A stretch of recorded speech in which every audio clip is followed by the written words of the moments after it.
Assalamualaikum warahmatullahi wabarakatuh. Alhamdulillah, wassalatu wassalamu ala rasulillah Sayyidina Muhammad ibn Abdullah wa ala alihi wa sahbihi wa man wala wa la hawla wa la quwwata illa billah, amma ba'd. Hadratul mukarramin, ma'asyiral habaib al-ula, ma'asyiral ulama al-kurama, tuan-tuan dan puan-puan, hadirin hadirat yang dirahmati Allah. Alhamdulillah, malam hari ini kita bisa berjumpa dalam silaturahim di tempat yang sangat mulia ini. Mudah-mudahan Allah SWT mencatat silaturahim kita ini sebagai amal ibadah yang pahalanya berlipat ganda. Allahumma amin. Tuan-tuan dan puan-puan yang dirahmati oleh Allah, saya ingin menyampaikan hal-hal yang terkait dengan ajaran kita Ahlus Sunnah wal Jamaah. Karena dengan mempelajari hakikat Ahlus Sunnah wal Jamaah, insya Allah kita akan selamat dalam kehidupan kita, baik di dunia terlebih di akhirat nanti. Kita berkumpul sejak tadi salat maghrib, kemudian membaca zikir-zikir yang dipimpin oleh imam dengan suara yang dijaharkan, yang dikeraskan. Kemudian dilanjut dengan majlis taklim. Ini termasuk salah satu dari warisan yang diwariskan oleh para ulama Ahlus Sunnah wal Jamaah. Para ulama kita Ahlus Sunnah wal Jamaah mengajarkan ajaran-ajaran kepada masyarakat. Antara lain, kalau usai melaksanakan sholat berjamaah, apa itu maghrib, apa itu isya, apa itu subuh, atau zuhur, atau asar, maka mereka mencontohkan agar kita ini membaca zikir bersama-sama dengan menjaharkan suaranya atau mengeraskan suaranya. Itu warisan tradisi yang harus kita lestarikan. Kalau bukan kita yang melestarikan, tidak mungkin kita titipkan kepada orang-orang di luar Ahlus Sunnah wal Jamaah. Dan kalau bukan kita yang melestarikan, nantinya anak turun kita, anak cucu kita tak akan melakukannya. Maka amalan yang diajarkan oleh para ulama Ahlus Sunnah wal Jamaah itu akan punah. Na'udzubillahi min dzalik. Karena yang diamalkan oleh ulama-ulama kita Ahlus Sunnah wal Jamaah seperti contoh baca zikir atau wirid dengan suara jahar, ini dulu juga diamalkan di zaman Nabi Sallallahu Alaihi Wasallam. Suatu saat ada seorang sahabat radhiyallahu ta'ala anhu bersama Nabi sedang berjalan di dekat surau atau di dekat masjid. Tiba-tiba sahabat ini mendengarkan seseorang yang berada di masjid itu sendirian sedang mengeraskan suara di dalam berdoa. Ya Allah, misalnya Allahumma, dengan suara keras. Maka terheran-heran ini sahabat ini dan bertanya kepada Nabi Shallallahu Alaihi Wasallam, ya Rasulullah, jangan-jangan ini sahabat yang ada di masjid atau orang yang ada di masjid ini sedang riya, menampakkan amalan baiknya agar dipuji oleh banyak orang. Jangan-jangan begitu. Maka Nabi menasihati sahabat yang berjalan dengan beliau. Nasihati, bukan, dia bukan riyaan, tapi innahu Allah. Sesungguhnya dia ini sedang mengadu kepada Allah SWT. Jadi orang yang ada di dalam masjid yang membaca doa dengan suara keras, jahat, ternyata oleh Nabi tidak dilarang dan tidak dituduh dia ini pelaku bid'ah. Bukan. Tapi innahu awwab, sesungguhnya orang ini sedang mengadu kepada Allah. Ya, manusia itu kan kecil. Manusia itu kecil. Bahkan manusia itu ya lemah.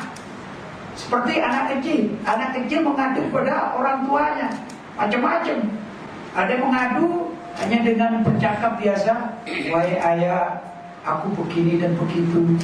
Tapi ada yang mengadu dengan menangis, wahai ayah, sampai menangis, atau mengeraskan suaranya. Itu ya biasa, lumrah, ya biasa-biasa saja. Itulah anak. Kita juga begitu. Kita ini kan makhluk yang kecil, makhluk yang lemah. Kita memiliki Tuhan, yaitu Allah SWT, yang akbar min kulli syai', maha besar dari segala sesuatu. Maka kalau kita mengadu kepada Allah dengan suara jahar, ya biasa. Karena itu Nabi mengatakan, oh dia bukan riyaan, dia tidak melakukan riya, pamer atau nampak-nampakkan amal ibadah di depan orang lain, tapi innahu awwah, sesungguhnya orang ini sedang mengadu, menjerit di hadapan Allah SWT dengan mengeraskan doanya. Berarti apa? Di zaman Nabi orang yang zikir dengan suara jahar itu ada dan tidak dituduh bid'ah oleh Nabi SAW. Jadi dikatakan sesat tapi dibiarkan. Artinya mubah, boleh, ya. Itulah salah satu amalan yang dilestarikan oleh para ulama salaf, kemudian diajarkan kepada kita. Alhamdulillah tadi setelah sholat berjamaah, maka sang imam memimpin kita untuk membaca doa dan zikir-zikir secara jahar. Mudah-mudahan kita bisa melestarikannya, Allahumma amin.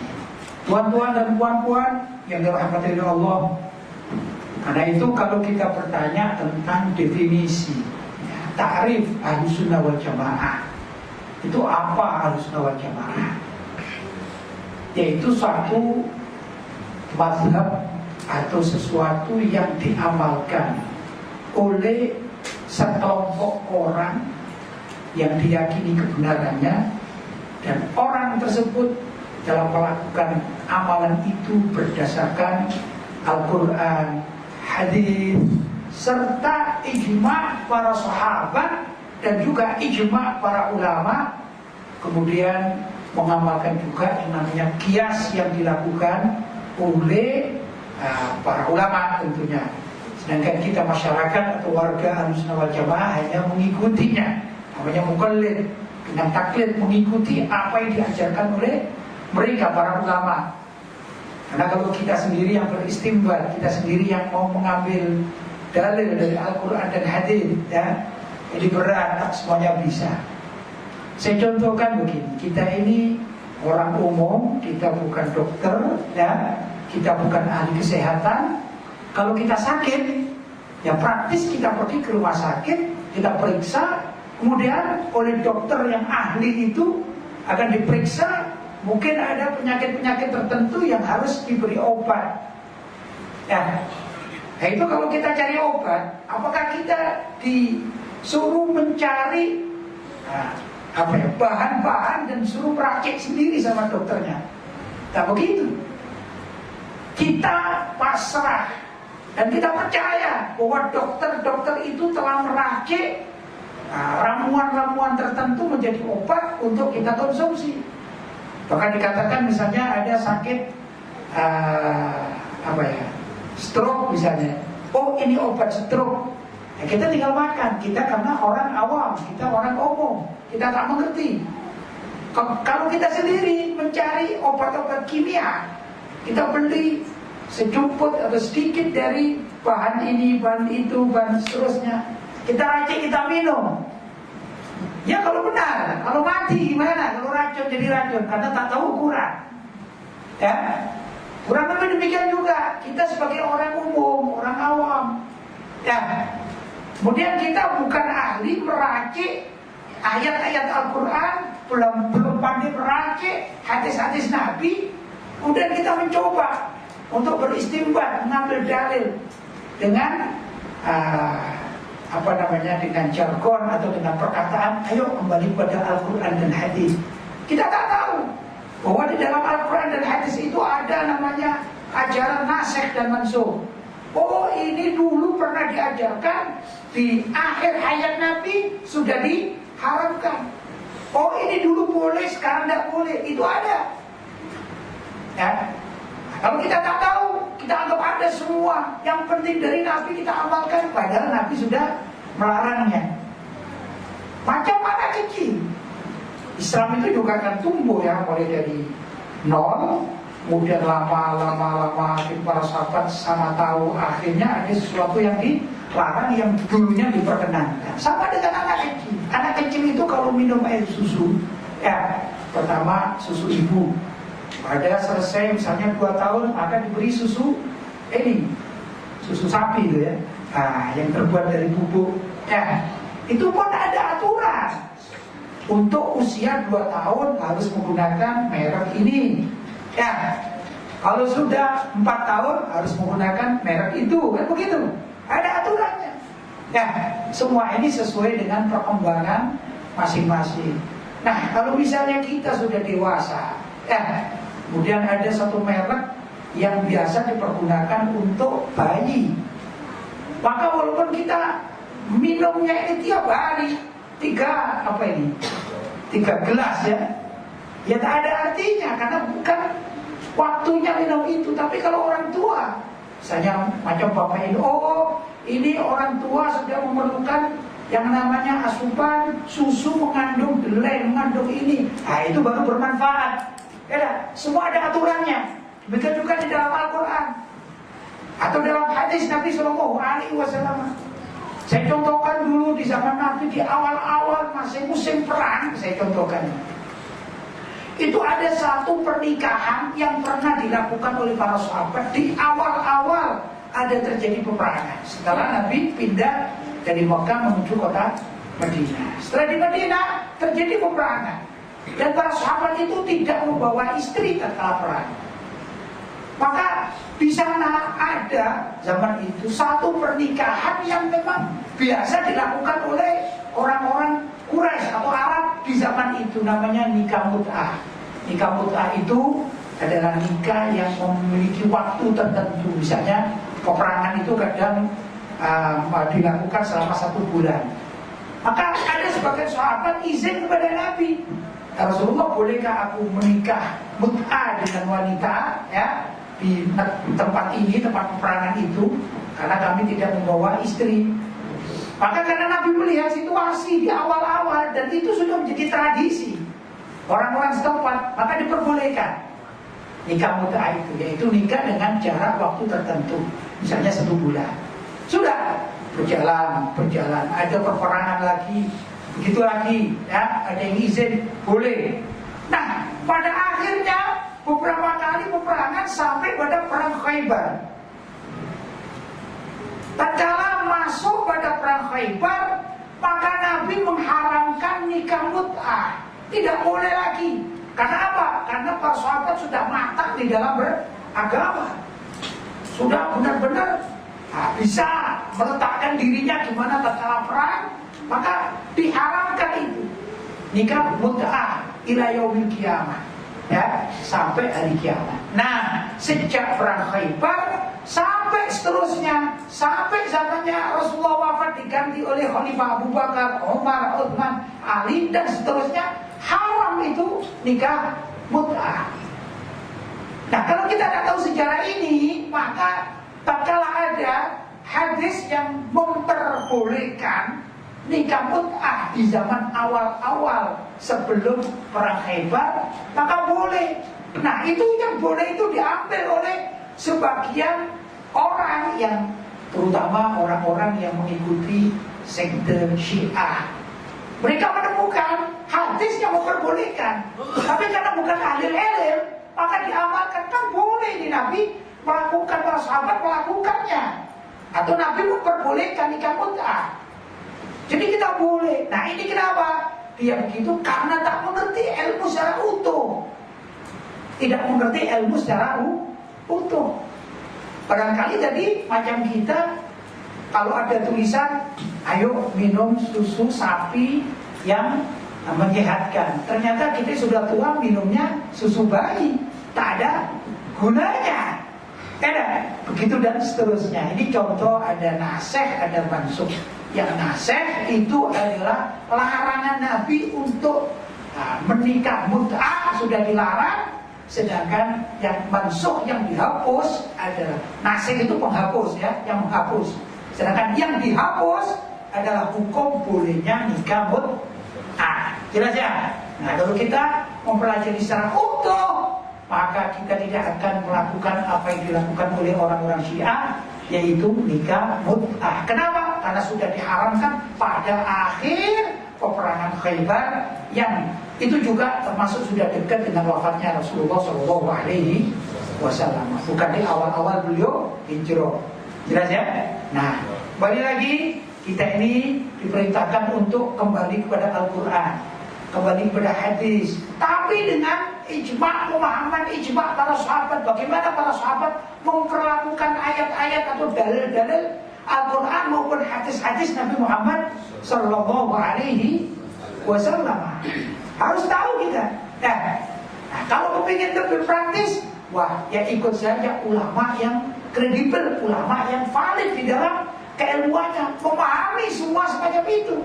Maka kita mempunyai mazhab, ya. Mazhab kita kalau dalam fikih apa? Mazhab Syafi'i untuk warga Melayu ini. Ya. Tapi kalau untuk dunia ada 4 mazhab di dalam fikih. Apa itu? Mazhab Hanafi, mazhab Maliki, mazhab Syafi'i, dan mazhab Hambali. Ini adalah thariqah atau mazhab yang harus diikuti oleh umat Islam zaman sekarang sampai kapanpun. Ya, kalau ada orang yang mengikuti mazhab lain dari 4, ada sekarang musimnya namanya mazhab Ja'fari. Ya, dulu udah ada, ini diada-adakan. Maka orang-orang Ja'fari ini sebenarnya hanya pengakuan-pengakuan orang-orang Syiah terhadap Imam Ja'far As-Shadiq. Ini penipuan ya yang dilakukan oleh orang-orang Syiah. Yang kedua, ada orang tak mau Ja'fari, tak mau 4 mazhab, dan mengatakan kami hanya cukup kembali kepada Al-Quran dan hadis, kami tidak mau mazhab. Menghantam sana, menghantam sini. Ini yang dilakukan biasanya oleh orang-orang Wahabi Salafi biasanya. Ya, tak mau apa? Mazhab. Pemahamannya belum penuh. Akhirnya segala sesuatu diharamkan. Zikir jama'i, zikir bersama-sama, jahar, haram karena Nabi tidak pernah melakukannya. Ya, karena kamu tak tahu. Ya dah. Begitu. Nah, ini yang kacau ya. Jadi kacau. Orang tak tahu. Ya macam tadi itu. Pokoknya ada tulisan, ayo kita sehat minum susu. Semuanya minum susu, tapi susu bayi semuanya. Jadi anak kecil semuanya. Namanya tak tahu. Ya kita yang paham jadi ketawa. Ya, cuma kalau sama-sama tak paham, wah ikut, wah ya sudah, saya buka kembali Al-Quran dan hadis. Minum susu bayi. Yang lebih bahaya, itu kan ada aturan lain. Orang minum susu ada aturan lain juga. Misalnya kalau engkau bikin susu, mulai pagi, malam jangan diminum. Kenapa? Sudah basi dan racun. Tapi kalau orang yang penting minum susu, bikin pagi, susu bayi, tak diminum sampai malam. Bila perlu sampai esok. Dikatakan, ayo kita minum susu. Diminum, apa yang terjadi? Mati. Ya, demikian juga akidah. Akidah ini kalau tak tahu, dia melakukan sesuatu karena tak tahu. Bisa ini akidahnya basi, jadi mati dia alias tersesat. Nah inilah yang perlu kita mengetahui tentang pentingnya memahami akidah Ahlussunnah wal Jamaah. Kemudian akidah Ahlussunnah wal Jamaah juga, kalau tadi kita harus mengikuti salah satu dari 4 mazhab, karena kita bukan ahli ijtihad ya, kita ini orang awam, maka wajib mengikuti salah satu dari 4 mazhab, Hanafi, Maliki, Syafi'i, dan Hambali. Untuk warga Ahlussunnah wal Jamaah yang berada di Nusantara, saya katakan Nusantara itu seperti di sini Malaysia, ya, di Indonesia, di Brunei Darussalam, di Thailand, ya, di dekat-dekat sini, Asia Tenggara lah. Itu dulu yang mengajarkan Islam pertama kali adalah ulama-ulama yang datang dari Hadramut, ya kan? Terutamanya atau keturunan Hadramut, terutamanya adalah para wali songo yang ada di Indonesia, wali sana ya, wali yang ada di Indonesia. Itu mengajarkan akidah Ahlussunnah wal Jamaah dengan mazhab Imam Syafi'i di dalam berfikih. Nah, bagaimana di dalam bertauhid, akidah tauhid? Maka sepakatlah bahwasanya ulama-ulama Ahlussunnah wal Jamaah yang ada berikut masanya, berikut harinya, itu mereka mengikuti mazhab yang ditaksis oleh Imam Abu Hasan al-Asy'ari dan Imam Abu Mansur al-Maturidi. Ya, kalau kita mau mempelajari tentang siapa itu Imam Abu Hasan al-Asy'ari, Imam Abu Mansur al-Maturidi, memang membutuhkan waktu yang panjang ya.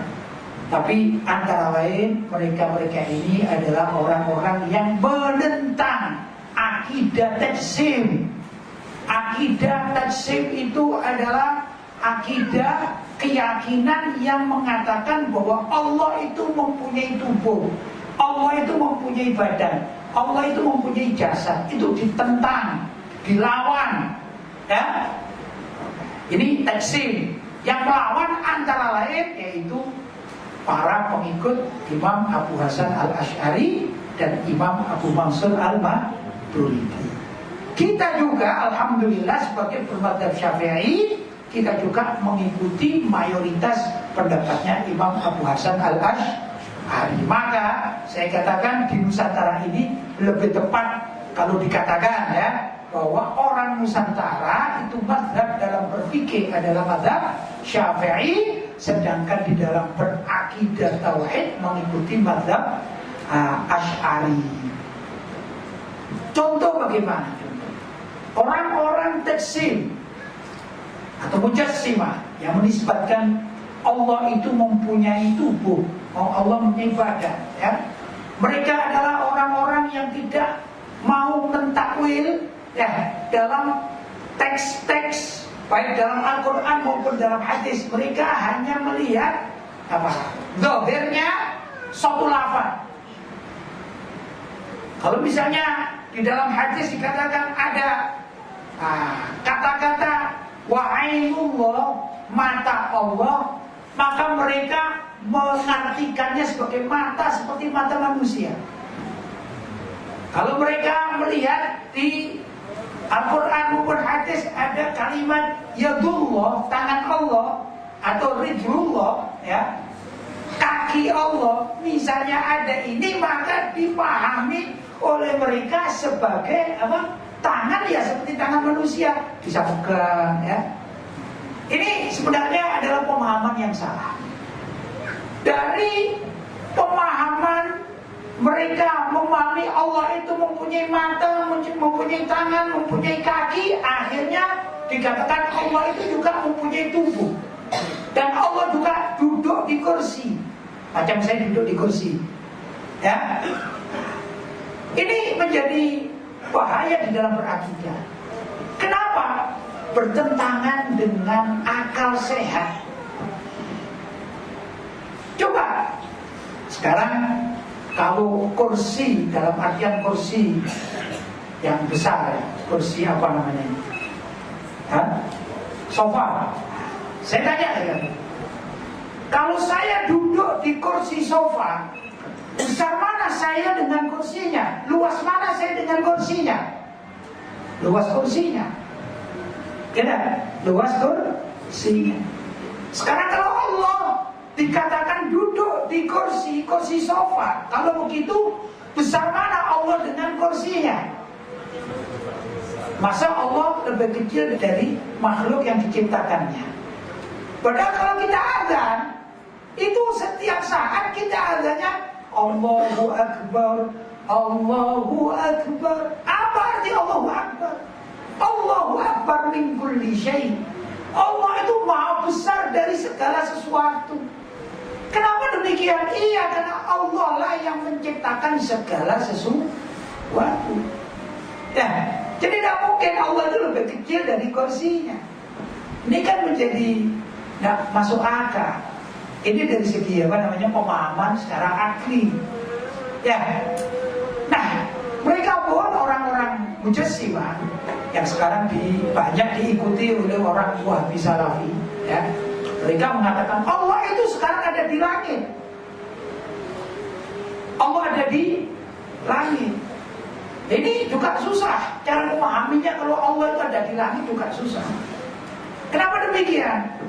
Karena ada hadis yang menerangkan yanzilu rabbuna fi kulli lailatin ila sama'id dunya wa yunadi hal min mustaghfirin hal min ta'ibin hal min talibi hajatin fa'unilahul matalib, sebagaimana yang dinukil oleh kitab Ad-Daibah. Ya. Yanzilu rabbuna ila sama'id dunya. Allah itu turun ke langit dunia. Apa itu langit dunia? Kebetulan kita kan bulan Rajab, ya. Jadi tak salah kalau bicara Isra dan Mi'raj, ya. Allah itu turun ke langit dunia, yaitu langit yang tampak dari dunia. Kalau malam hari ada bintang-bintang di langit atau ada rembulan, maka sebatas mata memandang itulah langit dunia. Kalau siang hari kita bisa melihat awan yang tampaknya warna biru yang paling tinggi, itu hanya tipuan mata saja, mata tertipu, seperti kita melihat air laut warnanya biru. Dan kalau kita ambil, apakah biru air laut? Bukan, tapi ternyata kemampuan mata manusia kalau melihat sesuatu yang tidak bisa mampu dengan sebenar-benarnya menjadi warna biru. Kan begitu. Nah, yang ada mataharinya, ada langit berwarna biru itulah langit dunia. Padahal langit dunia ini adalah langit yang paling rendah. Dan kita yakin Nabi SAW Isra dan Mi'raj sampai menembus langit ketujuh. Ya, saya tidak bicara Isra dan Mi'raj karena saya ingin fokus kepada urusan Ahlussunnah wal Jamaah. Tapi ini perlu kita pahami, ya. Nah, dalam satu sisi di sana ada ayat Al-Qur'an Ar-Rahmanu ala arsistawa. Ar-Rahman, Allah SWT itu ala arsistawa. Kalau diterjemahkan mengikuti orang-orang Mujassimah ahli tafsir, sesungguhnya Ar-Rahman itu Allah sedang duduk di arsy. Istiwa, menurut para ulama, istiwa itu duduk seperti seseorang yang naik kuda, namanya istiwa.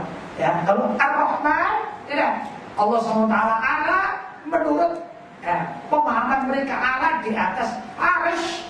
Ya, arsy itu satu, Allah menciptakan suatu tempat yang namanya arsy. Arsy itu ibarat istana negara atau istana raja. Arsy, ya.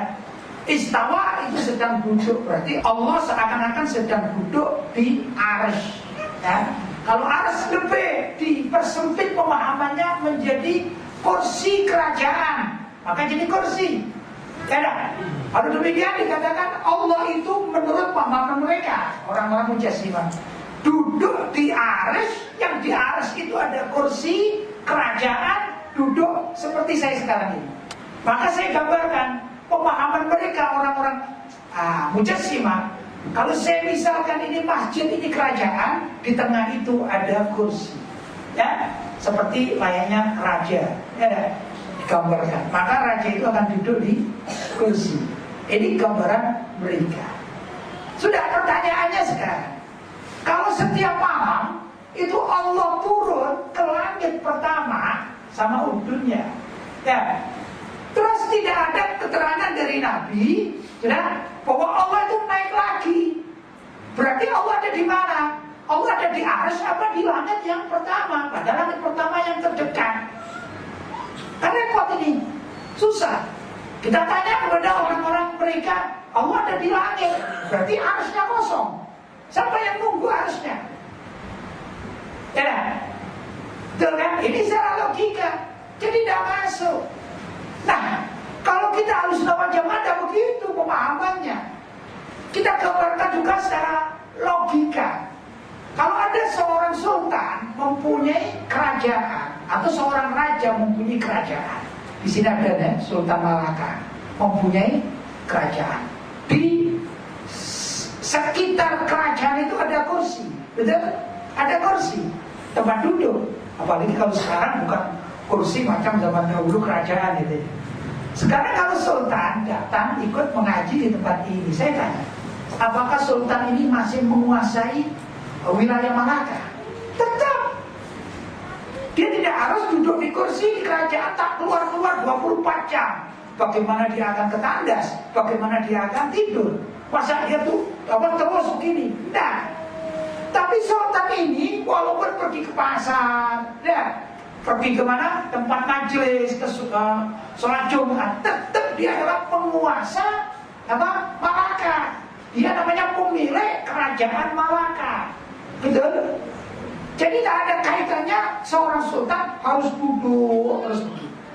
Kan ini salah sekali kalau menggambarkan seakan-akan Allah SWT itu seperti raja, yang raja ini duduk terus di satu kursi, ya. Apalagi dalam hadis dikatakan Allah itu turun ke langit pertama dan tidak pernah naik. Kalau gitu kursi yang ada di arsy kosong. Ini kan salah ini pemahaman itu. Kenapa? Ya karena otak manusia tak mampu untuk mencerna, otak mereka tak mampu untuk mencerna kehidupan bagaimana di alam akhirat nanti. Ya dah. Maka ulama sudah menerjemahkan, oh bukan begitu maksudnya. Itu arsy adalah makhluk, seperti juga surga adalah makhluk, neraka juga adalah makhluk ciptaan Allah. Manusia tak mampu untuk menerjemahkan dan membayangkan. Di surga, bukan tatkala Nabi SAW Isra dan Mi'raj, ya, itu Nabi menemukan suatu tempat namanya Baitul Ma'mur. Baitul Ma'mur itu kalau ditarik garis dari atas ke bawah itu tepat di atas Ka'bah. Kemudian diriwayatkan bahwasanya dalam satu saat, sesaat, ya mungkin 1 detik, 2 detik, ya 1 menit barangkali, itu ada sekitar 70.000 malaikat yang tawaf. Nah, setelah tawaf selesai, maka rombongan 70.000 ini keluar dari tempat tawaf itu, diganti dengan 70.000 malaikat rombongan lain yang tawaf. Terus yang dikatakan rombongan pertama tidak lagi kembali untuk tawaf, sedangkan tawaf ini tidak pernah berhenti. Pertanyaannya, berapa banyak itu malaikat yang tawaf sejak diciptakan? Namanya Baitul Ma'mur. Oh, bermiliar-miliar jumlah. Kalau tanya sekarang sebesar apa ya? Baitul Ma'murnya sebesar apa? Dalam sebuah hadis Nabi Muhammad SAW diterangkan, Nabi itu pernah melihat jasad utuh, bentuk malaikat secara utuh. Dan diterangkan bahwasanya ibarat kakinya menapak di bumi, maka kepalanya ini berada di langit yang pertama. Mungkin kita akan lebih mudah mengatakan kakinya berada di bumi, sedangkan kepalanya itu di matahari sana. Berapa kilometer?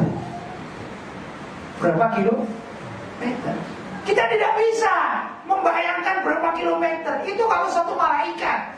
Bagaimana kalau berjuta-juta malaikat, besarnya seberapa? Tak mampu manusia ini untuk berpikir kecuali sesuai dengan yang diterangkan oleh Nabi Muhammad SAW serta para ulama-ulama yang mempunyai ilmu yang tinggi, yang mendalam, sehingga mereka memahami hadis-hadis Nabi yang dikolaborasikan, yang dikumpulkan juga dengan ayat-ayat Al-Quran mengenai kehidupan akhirat, ya, maka kita bisa mengambil manfaat dari mereka. Oh, semacam itu tak gambaran dari kehidupan akhirat.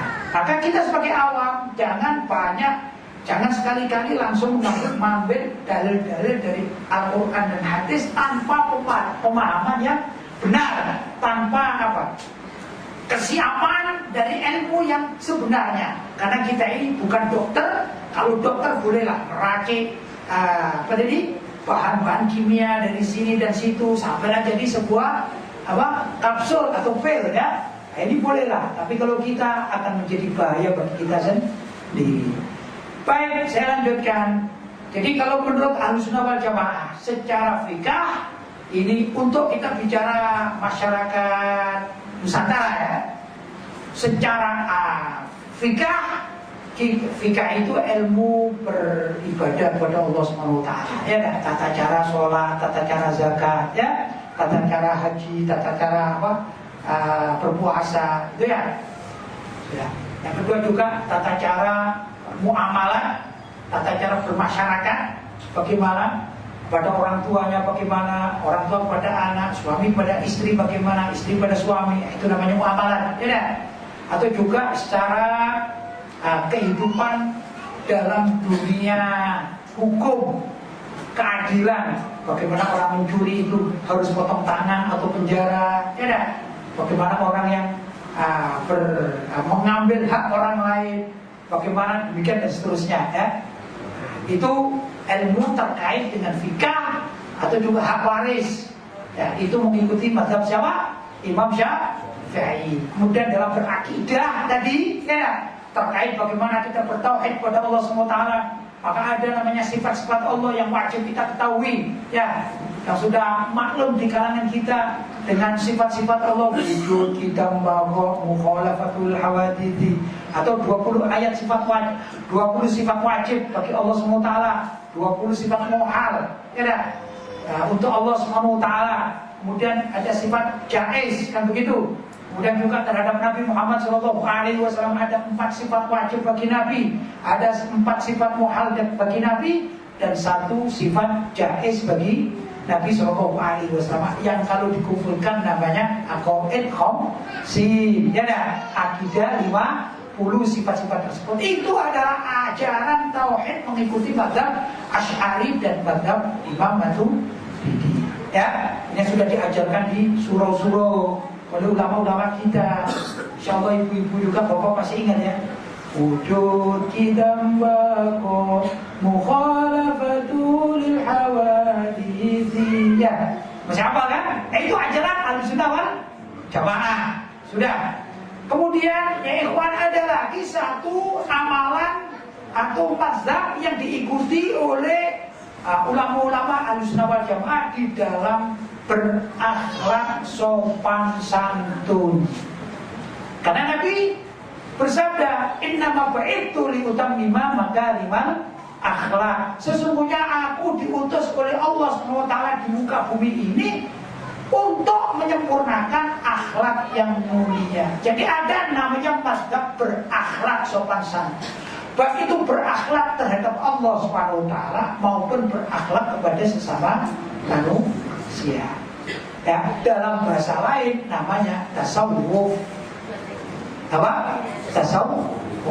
Jadi Ahlussunnah wal Jamaah itu mengenal ada namanya, ya, ajaran di dalam fikah, ya, yang namanya syariat. Ada namanya ajaran di dalam tauhid yang namanya akidah. Nah, yang ketiga adalah ajaran di dalam akhlak bersopan santun, yaitu tasawuf. Saya katakan tasawuf ini sangat penting. Maka kalau ada orang mengaku saya adalah orang Ahlussunnah wal Jamaah, tapi saya melawan sufi-sufi itu, ya, tidak ada itu tasawuf, itu batil, tasawuf itu bid'ah, dolalah, tidak ada ajarannya. Ini berarti orang tidak berakhlak. Orang yang mengerti adab sopan santun. Karena Nabi diperintahkan untuk menyempurnakan akhlak yang mulia. Cuman oleh para ulama diberi nama lain, yaitu tasawuf. Contoh ilmu tasawuf. Kita ini ada orang laki-laki ya, sama ada ibu-ibu, wanita. Saya bicara tentang orang laki-laki sekarang, ibu muda. Akhlak dengan ilmu fikih itu sedikit berbeda, penerapannya berbeda.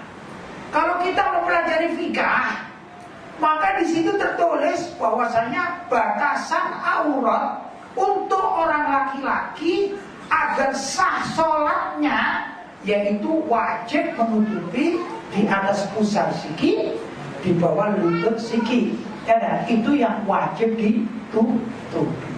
Jadi kalau misalnya saya sekarang ini hanya menggunakan sarung bisa menutupi Nah, lutut dan juga bisa menutupi pusar itu menurut fikih boleh-boleh saja ceramah di sini boleh.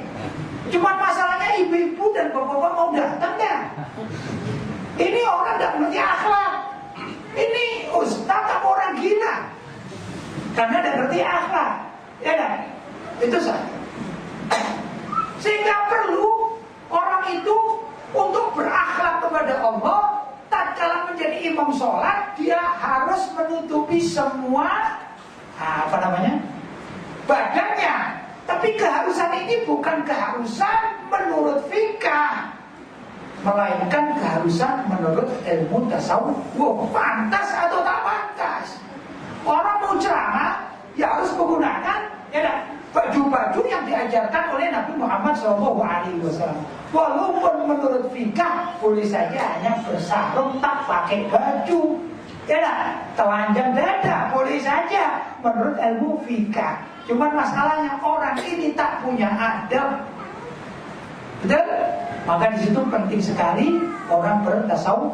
Kalau ada orang menolak tasawuf, berarti kelompok apa ini? Tak punya adab, tak punya sopan santun. Karena itu mereka tak takut kepada orang lain. Asal tuduh, wah kamu di neraka, dia tak takut. Dia seakan-akan menjadi hakim tertinggi, bahkan seakan menjadi Tuhan. Tak takut. Kenapa? Tak punya akhlak. Kalau orang punya akhlak, punya tasawuf, dia akan berpikir untuk mengatakan fulan sesat kalau tidak sesuai dengan syariat. Tidak mungkin. Kecuali ada orang yang benar-benar melanggar syariat. Misalnya begini, orang melanggar syariat, ada seorang diangkat menjadi imam sholat. Sudah, ini bersama dengan jamaahnya. Kemudian iqamah. Qad qamatis shalah, qad qamatis shalah. Allahu akbar, Allahu akbar. La ilaha illallah. Mestinya dia mengimami sholat. Allahu akbar. Betul? Ternyata dia menyanyi lagu kebangsaan misalnya. Lagu kebangsaan itu baik. Mau kebangsaan Indonesia baik, kebangsaan Malaysia baik. Cuman mau sholat sudah iqamat, nyanyi lagu kebangsaan. Gimana ini? Wah, ini melanggar syariat. Apalagi kalau dia tidak jadi sholat, dia justru waktunya habis untuk menyanyi. Belum lagi kalau mengundang konser musik. Nah ini bid'ah dhalalah, benar, karena dia melanggar syariat. Kalau yang mengikuti Nabi, bagaimana dikatakan melanggar syariat? Orang, jadi saya terangkan di awal, ada orang habis sholat, selesai sholat, kemudian baca doa, baca zikir. Sahabat ada yang melakukannya, sedangkan orang-orang ini mengikutinya. Tiba-tiba dikatakan, kamu ini sesat, kamu ini pelaku bid'ah dhalalah. Ya seakan-akan dia Tuhannya saja. Ini kenapa? Karena dia mau mengambil makomnya Tuhan. Kenapa? Karena dia punya akhlak, dia tak takut. Ini problem, problem. Nah, belum lagi masalah-masalah tadi taksir, mujassimah yang salah, mereka salah di dalam memahami agama ini menjadi salah. Jelas ya? Nah ini jadi ada orang-orang yang ahli tasawuf. Di dalam ilmu tasawuf, ulama Ahlussunnah wal Jamaah itu mengikuti apa yang ditaksis. Maksudnya ditaksis itu dulu ulama-ulama itu mengambil intisari dari Al-Quran, dari hadis, dari para sahabat, perilakunya diambil sampai dikumpulkan, maka ditaksislah sebuah ilmu, namanya ilmu tasawuf. Itu mengikuti Imam Al-Junaid Al-Baghdadi. Siapa Imam Junaid Al-Baghdadi? Yaitu seorang imam Ahlussunnah wal Jamaah, ahli tasawuf. Tapi tasawufnya ini senantiasa sesuai dengan syariat. Kadang-kadang ada orang juga yang salah. Orang ingin mengamalkan tasawuf tapi salah. Dia bertasawuf tapi tak mau syariat. Dengan pemikiran begini, saya ini kalau bersyariat, sholat sudah saya amalkan.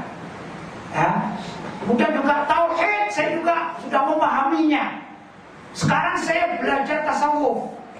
Nah, setelah saya baca tasawuf, ternyata tasawuf ini lebih tinggi daripada syariat dan akidah. Maka karena saya sudah memahami tasawuf, saya tidak wajib lagi mengamalkan syariat. Jadi saya cukup sholatnya menghadap Allah dengan ingat saya tak sholat, tak melakukan sholat. Ada kelompok-kelompok demikian ini, ya. Ibadahnya gimana? Dengan hati. Aku sudah menyatu dengan Allah. Jadi tidak sholat, itu kan kamu statusmu masih ahli syariat. Kalau aku ahli hakikat, ahli ma'rifat, sudah tak penting untuk sholat. Kamu tak makom kedudukan sama aku. Gimana? Ada yang demikian? Ada juga. Ini juga salah. Karena Nabi pun sebagai makhluk yang paling tinggi kedudukannya di seluruh dunia, seluruh makhluk, sejak zaman Nabi Adam sampai hari kiamat, siapa paling tinggi kedudukannya? Rasulullah Sallallahu Alaihi Wasallam. Apakah Rasulullah masih sholat? Sholat Rasulullah. Kalau ada orang mengaku dirinya lebih hebat, lebih tinggi kedudukannya dari orang-orang yang mengamalkan syariat minimal sholat, berarti dia mengaku lebih tinggi kehormatannya dari Rasulullah Sallallahu Alaihi Wasallam. Ini juga salah. Kemudian datanglah Imam Junaid Al-Baghdadi radhiyallahu ta'ala mengatur ilmu tentang tasawuf, yang ilmu tasawuf itu harus sesuai dengan syariat. Jadi menyatu antara syariat, hakikat, ma'rifat, ya, dan juga akidah dan tasawuf tadi itu menyatu jadi suatu ilmu. Maka ilmu itu dikatakan ilmunya Ahlus Sunnah wal Jamaah. Jelas ya, ini ilmunya Ahlus Sunnah wal Jamaah. Memang ada orang yang anti tasawuf, ada orang anti tasawuf, yaitu biasanya orang-orang Wahabi Salafi. Tapi ada orang ahli tasawuf yang terlanjur lebih daripada yang semestinya, yang mengatakan kalau aku sudah bertasawuf maka aku tidak perlu bersyariat. Ini juga salah, sesat. Ya, yang benar ulama-ulama Ahlussunnah wal Jamaah mengajarkan yang mu'tadil. Mu'tadil itu tengah, semua diambil, ya, semua diamalkan. Yang mengatakan ilmu tasawuf itu tidak ada dasarnya, ini dilawan, ya. Sedangkan orang yang ahli tasawuf meninggalkan syariat, ini juga ditentang. Maka ulama-ulama Ahlussunnah wal Jamaah di samping mengamalkan syariat, juga mengamalkan tasawuf. Nah, ini dikumpulkan jadi satu. Jelas ya? Nah, mudah-mudahan siki yang saya sampaikan ini ada manfaatnya, ya. Terutama saya kembalikan lagi, saya ingatkan bahwa ulama-ulama Ahlussunnah wal Jamaah itu mempunyai 3 keyakinan, panduan. Pertama ilmu syariat, kemudian ilmu akidah, kemudian ilmu tasawuf. Kalau ada orang yang mengaku Ahlussunnah wal Jamaah tidak mau salah satunya dari 3 ini, maka sesungguhnya mereka adalah pengaku-pengaku yang bohong, ya, dan penipu akidah. Nauzubillah min dzalik. Sebenarnya kalau bicara ilmu Ahlussunnah wal Jamaah ini masih panjang luas sekali. Ini cuma sedikit secuplik saja yang dapat saya sampaikan. Mudah-mudahan ada manfaatnya. Ada ma'akulu lakum wa afu minkum. Wassalamualaikum warahmatullahi wabarakatuh.